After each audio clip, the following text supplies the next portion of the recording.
Assalamualaikum warahmatullahi wabarakatuh. Kembali lagi di channel Istana Misteri.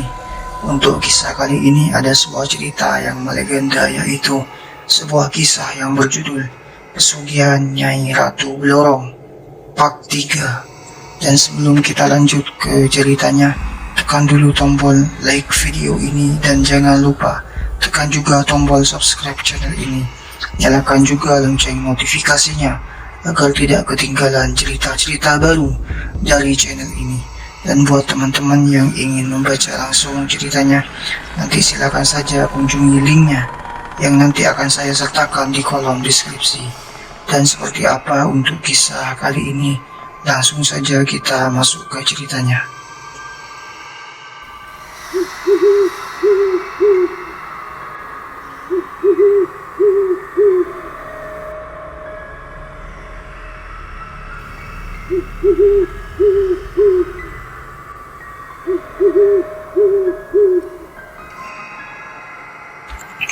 Setelah tiba dan memberitahukan kepada Udin, kemudian ayah Sarji meninggal dunia. Sejak dini hari, warga dan saudara Pak Dekarto berdatangan ke rumah Sarji. Meskipun kematian Pak Dekarto dirasa wajar oleh masyarakat pada saat itu, banyak yang datang untuk menghibur keluarga Sarji di sekitar rumahnya. Jenazah Pak Dekarto kemudian dimandikan dan disiapkan untuk disolati di rumah Sarji. Banyak warga turut serta dalam prosesi sholat karena Pak Dekarto yang tinggal di desa dikenal baik dan rajin beribadah. Setengah jam kemudian jenazah dikuburkan setelah diantarkan oleh para pria dan keluarga Sarji ke pemakaman. Setelah acara pemakaman selesai, Udin dan kakaknya berjalan pulang. Udin menyampaikan keinginannya untuk berguru di tempat Sarji. Namun Udin menyarankan agar tidak mempersulit dirinya. Udin juga mengungkapkan keinginannya untuk mencari kekayaan untuk menutup utang-utangnya. Namun kakaknya menasihatinya untuk bersabar dan bekerja dengan baik dan halal. Setelah haru biru bagi keluarga Sarji, Udin dan kakaknya kembali ke rumah masing-masing. Seperti biasa, Udin membantu keluarga dengan persiapan acara keagamaan di rumah duka. Malam itu setelah semua tamu pergi, Udin dan istrinya berdua duduk termenung di ruang tamu. Beberapa saat kemudian, istri Udin memanggil untuk menaikkan sholat malam. Udin mengikuti perintahnya, tetapi pikirannya masih teringat dengan jelas tentang permintaan Pak Dekarto. Hingga menjelang pagi, Udin tetap terjaga di atas sajadah dengan pikiran yang terus-menerus merenung. Setelah subuh, suasana di rumah Udin semakin sepi. Ketika anak-anaknya pergi bersekolah, Udin merasa gelisah, membuka kelambu kamar dan keluar ke belakang rumah. Ia duduk di bawah pohon dengan tatapan kosong, terserap dalam pikirannya sendiri. Sarji datang dari belakang rumah dan menghampiri Udin. "Ada apa, Din?" tanya Sarji dengan penuh perhatian. "Tidak apa-apa, Ji," jawabnya Udin dengan gelisah. Sarji mengangguk perlahan dan berdiri di sampingnya. Udin kemudian menoleh padanya dengan serius. "Bagaimana menurutmu, Ji?" "Anggap saja itu sebagai mimpi, Din. Bapakmu sudah pergi. Jangan terus-terusan memikirkannya," ucap Sarji dengan bijaksana. Udin kembali terdiam. Jawaban itu mirip dengan yang diberikan istrinya, membuatnya merasa kecewa. Tanpa pamit kepada Sarji dan istrinya, Udin memutuskan pergi ke teman-temannya yang lain untuk mencari pekerjaan baru.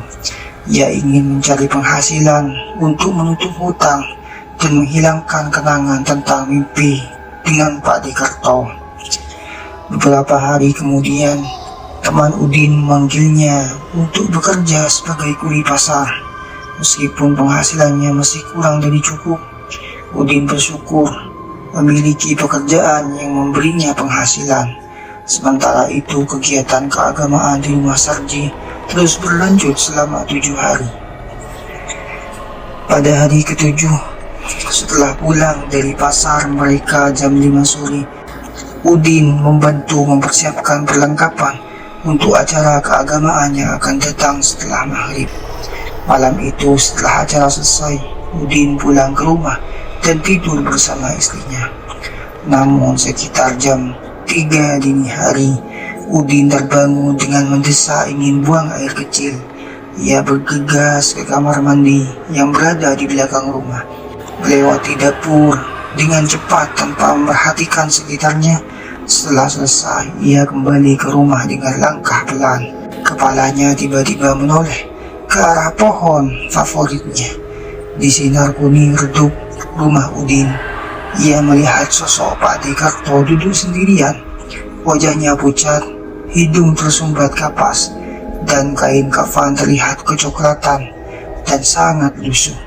Udin melihat Pak Dekarto berdiri di sana, namun kondisinya terlihat seperti pocong, dengan tubuh yang tampak terjabik-jabik oleh sesuatu yang tajam.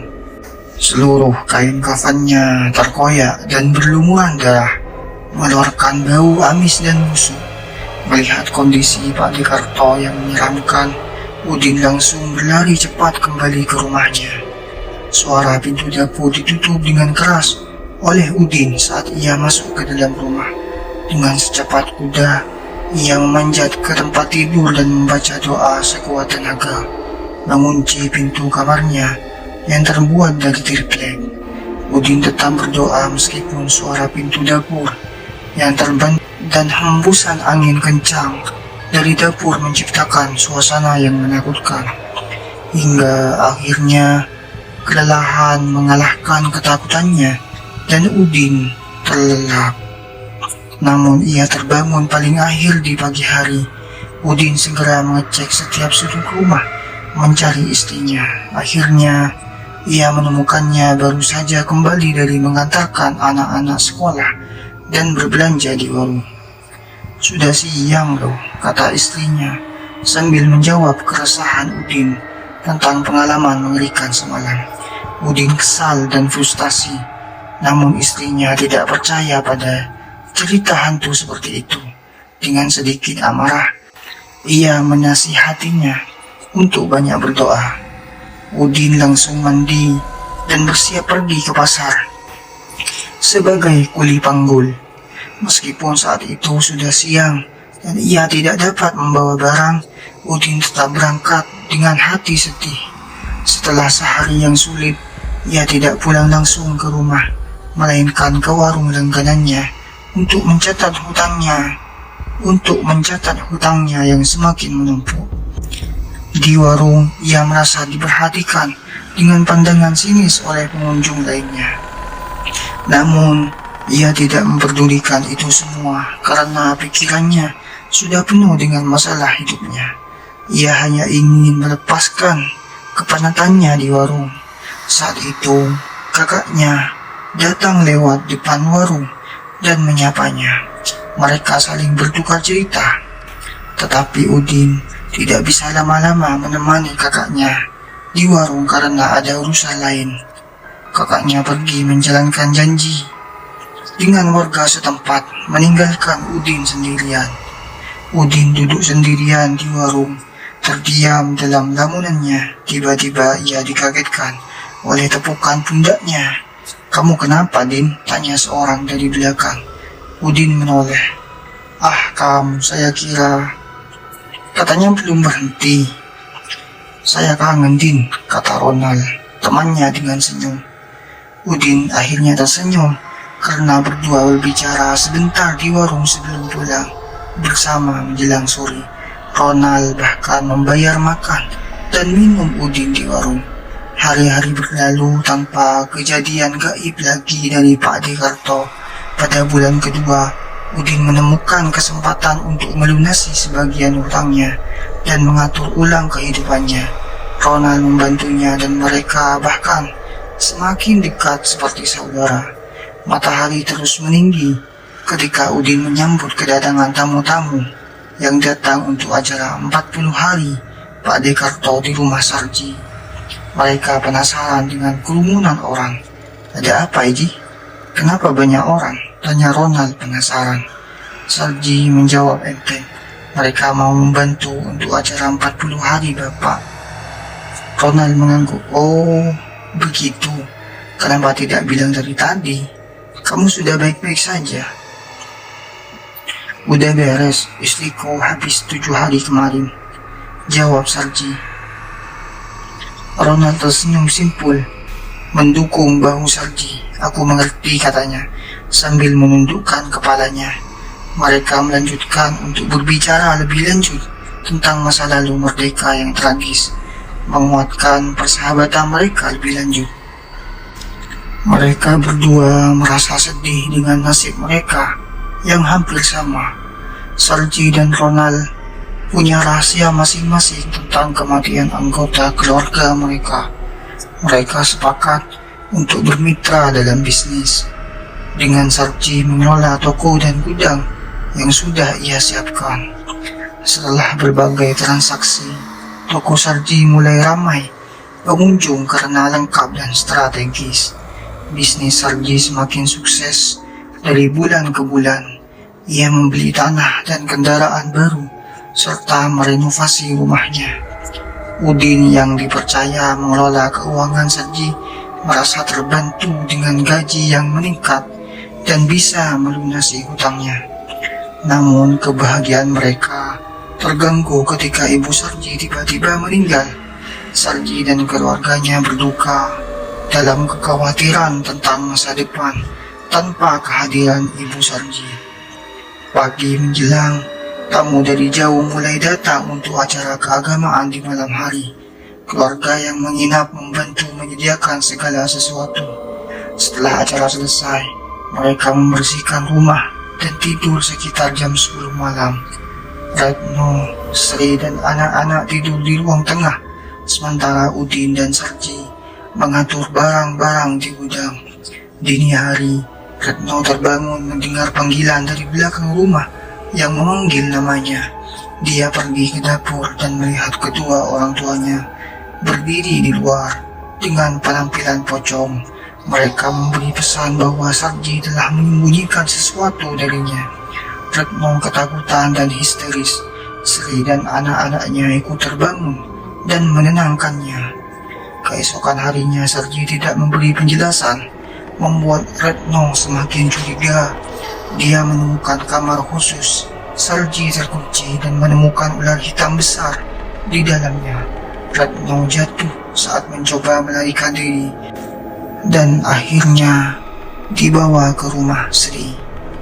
Di sana Retno menceritakan kejadian kepada Sri yang agak skeptis. Retno memutuskan untuk pulang ke rumah orang tuanya. Sri mendukungnya dan menawarkan tempat tinggal yang nyaman di rumahnya. Setelah kejadian di rumah Sri, Retno akhirnya beristirahat di rumah Udin sambil menunggu dan merawat dirinya sendiri. Sri menasihati Retno untuk tidak langsung menuduh Sarji tanpa bukti yang jelas. Di sore hari, Udin dan Sarji kembali ke rumah dan Udin mencoba menenangkan situasi. Retno dibawa ke dokter oleh Udin untuk pemeriksaan lebih lanjut. Keesokan harinya, Sarji pergi ke tokonya sendiri, sementara Udin ke sawah. Sarji berangkat lebih dulu untuk mengontrol pekerja di toko bangunan miliknya. Di toko, Sarji menunggu temannya Ronald di ruang administrasi belakang. Mereka berbicara mengenai keuangan toko dan barang yang terjual. Kemudian Udin datang ke tokonya dan melihat situasi yang tidak biasa di antara pegawai. Ia mendengar suara keras dari ruang administrasi. Tampaknya ada pertengkaran antara Sarji dan Ronald.